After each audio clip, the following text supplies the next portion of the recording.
Just yesterday, something really terrible and tragic happened in New Orleans in America, and you may have seen it on the news. But what's really bizarre is that in the immediate aftermath of this event, it appears like the FBI were trying to cover this up in some way, and I'm going to get into all of that in this video. But let me just say first and foremost that my thoughts and my prayers are with the people of New Orleans and America generally today. So what happened? Well, an Islamic terrorist drove a rented Ford F-150 pickup truck into a crowd of civilians. He then subsequently tried to get out of the vehicle and harm more people with an assault rifle, but thankfully he was stopped by the police and neutralized. He was killed very, very quickly. This seems to be the new modus operandi for small sort of terrorist cells in Western cities, is to use trucks and vehicles as weapons. We've seen it in Europe quite often. Now, one of the first things that happened was, well, it wasn't one of the first things, it was hours later, but there was a press conference and the mayor of New Orleans stood up, briefed the press and openly said, yes, this was a terror attack. I'll play the clip, but what I want you to observe is the reaction of the police chief stood right next to her. It's very clear to me from the reaction that the police chief gives that the mayor was not meant to let on at all that this was a terror attack. Good morning. First of all, we do know that the city of New Orleans was impacted by a terrorist attack. It's all still under investigation.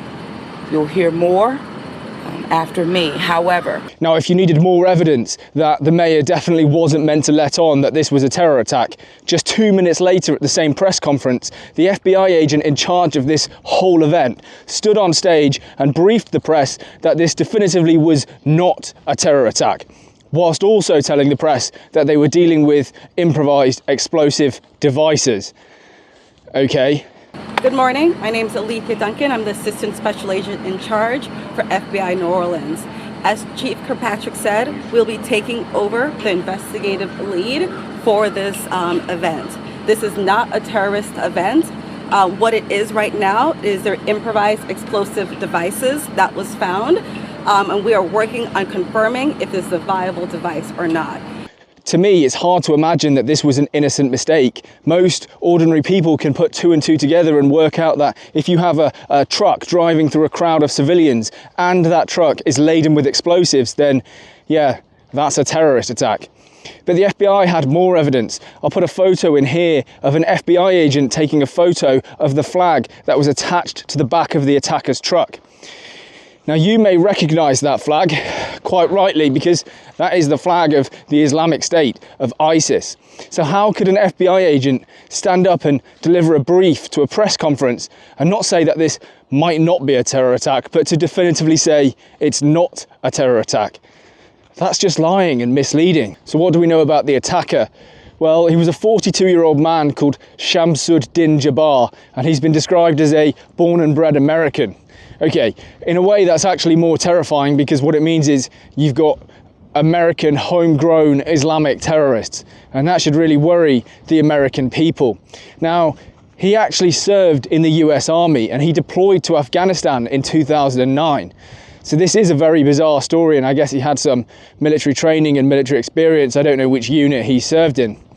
He was married twice and his most recent marriage fell apart. He converted to Islam. Okay, I think this raises some pretty important questions that the American people need answers to, which is, you know, how was he converted to Islam? Where? And who radicalized this man? You know, there must be people around him who were radicalizing him to go and commit these actions. It's just not ordinary behavior. We know where it happens in the UK. It happens in certain mosques, and certain imams are radicalizing young people in the UK. But America now needs to start asking those exact same questions. According to more recent reports from just this morning, the FBI don't believe this guy was a lone wolf. They in fact believe that he had accomplices who were helping him to do all of this. But they also haven't announced that any other arrests have been made. There are some searches that were going on, but that must be a pretty terrifying prospect for people in New Orleans, and in fact for people all over America, that you now have people that the FBI are looking for, and that they know the FBI are looking for them, and they have very little to lose, and radical Islamist ideology. So is there the possibility of a follow-up attack? Well, it seems likely. Apparently an Airbnb was rented, and that's where these IEDs were put together. And in fact, IEDs were found not just in the truck, but in other locations around the city. It's possible because we know that in Ireland, in Northern Ireland, this used to happen. You have an initial attack, and then when the first responders arrive and they set up a command post and they try and help people and triage people, you have different devices that are scattered around where those first responders are likely to place themselves. So you have a first attack, you wait for the first responders, and then the second attack targets the first responders. It's quite a commonly known tactic, and that might be what's happened there, but that's pure speculation just from sort of knowing a little bit about terrorist tactics, not because I'm a terrorist, but because I was in the military. So that's a possibility. There are clearly a lot of questions that need to be answered here. And in fact, Senator Kennedy went on TV and gave a press conference saying that the American people are going to need answers to all of this. And there are things that I've been told that I think are true that I'm not sharing with you today because it could interfere with their investigation.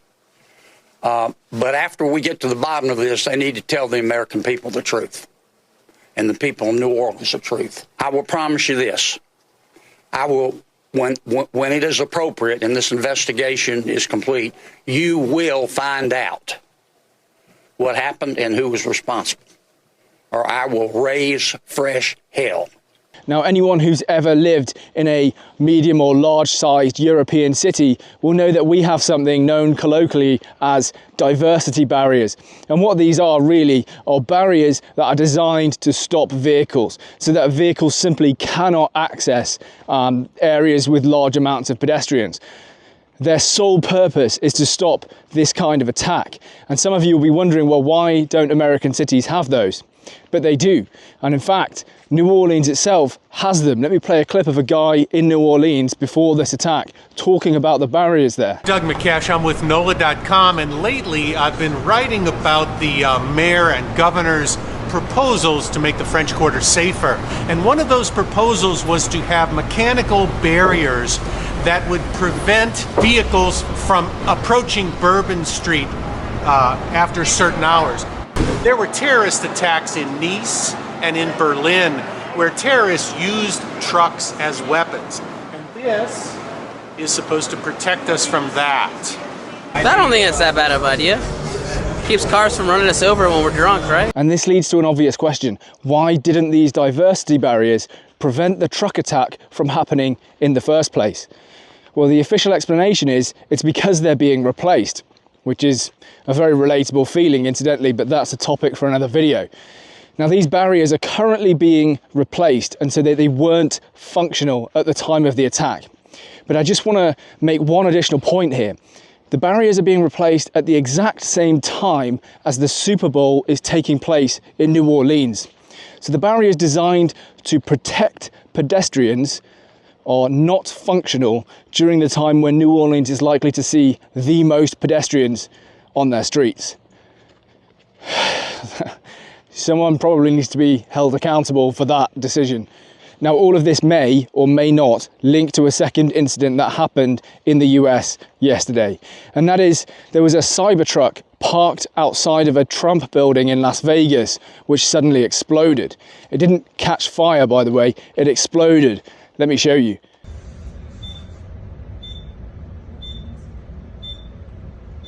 Copy.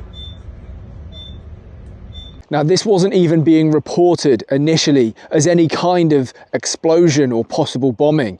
In fact, it was being reported as an investigation into an EV fire. But you and I have now seen that video footage, and I don't know about you, but I can certainly tell that that is clearly not an ordinary EV fire. In fact, Elon Musk, obviously because he owns Tesla, took to X to point out that all of the telemetry, that's the data from the Cybertruck, was absolutely fine and normal prior to the explosion. Now, there's two more things that I think we can't ignore here. And the first is that there's some very obvious symbology behind having one of Elon Musk's vehicles, the Cybertruck, explode outside of a building owned by Donald Trump. I think that's really significant and gives credence to the idea that this was deliberate. The second and this is unconfirmed, I don't know for a fact that this is true, but this is what's being speculated, is that both the vehicle, the Cybertruck, and the vehicle used in the New Orleans attack were both rented through the same app, Turo. And that, if true, does give some credence to the idea that there was planning and multiple accomplices, and that these two attacks are in fact linked. Which also raises another question of, well, is it over yet or not? Now, we do have some more information as per the Daily Mail. The man who rented the Cybertruck that exploded is called Michael Livelsberger, and he, just like the attacker in New Orleans, also served in the US Army. In fact, for a period of time, they served at the same US base. But Michael Livelsberger's military experience is very, very different. He spent 19 years in the Special Forces, including time serving in the Green Berets, which are a Tier 2 Special Forces unit, a very serious and capable Special Forces unit, which leads me to some other questions. Now, the first question that I have is, if you spend 19 years serving in the Special Forces, including time in the Green Berets, you are a very serious, well-trained, competent soldier by this point. The US military has designated and trained you to be one of their most effective weapons. And yet, in this attack, the only person, as far as we understand, who was killed was the driver, who I presume was probably Michael Livelsberger if he did indeed commit this attack. Now, that just sort of doesn't make sense. All of that training, and the best that you could do was loading a rented Cybertruck with some fireworks and an improvised explosive device, and then ultimately only harming yourself. I mean, I can't really fathom that. It just doesn't compute to me. He, as an individual, if he is a terrorist, is almost like the super terrorist. You know, he has all the training, access to all the weaponry, he can build all kinds of devices and do all kinds of crazy things, and yet this is the best he came up with. It just seems so strange. But the second question is, well, if these two attacks are linked, which it looks like, given that they happened at the same time and in a similar fashion, and potentially there is a link between Livelsberger and the terrorist in New Orleans, well, why? Why would Michael Livelsberger, a man who's dedicated 20 years of his life, choose to target an American site and American citizens fighting alongside ISIS jihadis? It's so strange, and it's just more questions, I guess, that we need answering. I don't have answers, and I think at the moment all we can really do is wait for more information that hopefully will come out, because this is one of the most bizarre things that I've seen for a very, very long time. Let's put it that way. Now, my message to Americans, if you'll allow me to give you one, is this: please learn the lessons from Europe. We have been dealing with these kinds of lower level, sort of lone wolf, small terror cell attacks in our cities and in our countries for a very long time now. Now, I'm not pretending that America has not suffered the consequences of terrorism in the past, and ever since, in fact. You know, of course, 9/11 was the biggest terror attack of our lifetimes. But what you run the risk of is, especially since you've let so many people through your southern border, not just from Guatemala and Mexico, but from all over the world, you have people in your country now and you have no idea who they are. They could have come from North Africa or the Middle East. They may have literally come to your country with one purpose in mind only, and that's to commit an attack on Americans. Please, please, please be very, very wary. You have Donald Trump. You have an amazing opportunity. Don't allow human rights lawyers and all of that sort of stuff and legislation and bureaucracy get in the way of keeping American citizens safe, because that is exactly what we've done in Europe. We have all kinds of human rights law which is abused by lawyers to keep people who spent 10, 15, 20 years in prison for terrorism offences, keep them in our countries. And they will argue, those lawyers, that everyone deserves a defence and so on and whatever. But the ultimate end result is we are unable to meaningfully deport and get rid of and solve our jihadi problem.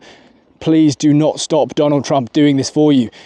As I say, I know that you've dealt with the consequences of terrorism in the past, but the last thing that you want now are embedded terror cells all throughout your country. Just learn the lessons from us. I mean, look, here in the UK, we have, at any given time, 40,000 jihadis on a terror watch list.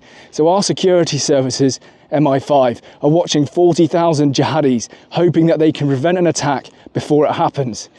Just don't let it happen to your country. I guess that's all I'm saying, and that's my message to you. Not as a politician, just as a citizen, from one citizen to another, and that's it. Now, the last thing I'll say is videos like this are really terrible for your YouTube channel. You know, when YouTube generates subtitles, it does that automatically. I don't put those in. YouTube listens to every word I say, and then it uses AI to figure out what my video is about. And that helps it determine whether this is a good thing for advertisers to be next to, whether this video should be pushed, or maybe whether my channel should be suppressed in total. Now, I'm not saying that that's happening or that it's going to happen, but when you start saying keywords like ISIS, jihadi, terrorism, and all that good stuff, yeah, it's not a good look for your channel. So if you want to do me one small favor, I would say it's, you know, subscribe, like, and leave a comment. And that's all I ever really ask of you. So thank you very much. And thanks for watching. Till the next one.